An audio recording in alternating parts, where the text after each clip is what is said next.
We're doing another Bible study on, it's in Matthew chapter 7, verses 1 to 6 on judgment. People say, don't judge. They just like to take one scripture out of the Bible and just say, don't judge, don't judge. They don't put it all together. I'm going to read it all and I'll commentate. So, Matthew 7, verse 1, do not judge, or you too will be judged. For in the same way you judge others, you will be judged. And with the measure you use, it will be measured to you. Why do you look at the speck of sawdust in your brother's eye and pay no attention to the plank in your eye? This is New International Version. Verse 4, how can you say to your brother, let me take the speck out of your eye, when all the time there is a plank in your own?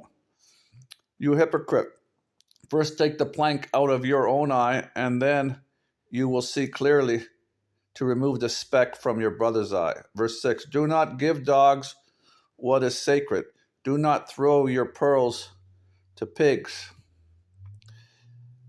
If you do, they may trample them under their feet and then turn and tear you to pieces. Well, there's a couple things. The last verse there is something else. But verses 1 to 5 on judgment, it says basically, people like to pull, like leftists, or ignorant of scripture, they pull scripture out, they don't do a whole study. You're supposed to do a whole study in scripture of every scripture it says about whatever topic. For example, the apostle, you are to judge, but not harshly.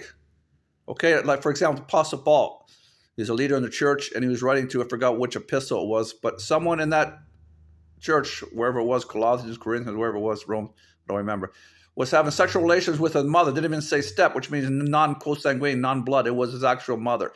Sexual relations. So he said, don't think you're forgiven like a lot of people think. So put such a one out to Satan in the world so he learns and repents. Okay? That's a judgment call, right? It was an easy one, but back to here. People here, what it means here, it's not that. It's just people going to people, oh, you're this, you're that, you're this, you're that, you're no good, right? About every little thing going crazy, like the left now, everything's on their shirt sleeves, right? You be easy with people, you know what I mean? Let a lot of things go. Cognizant of your own sin. I find it very hard to be harsh to anybody because I'm a sinner, right? But I do a good job of fighting. It's a good fight, and that's what everyone needs to do. Not be so harsh and judging, okay? That's what it means, unless you really need to. Okay, bye.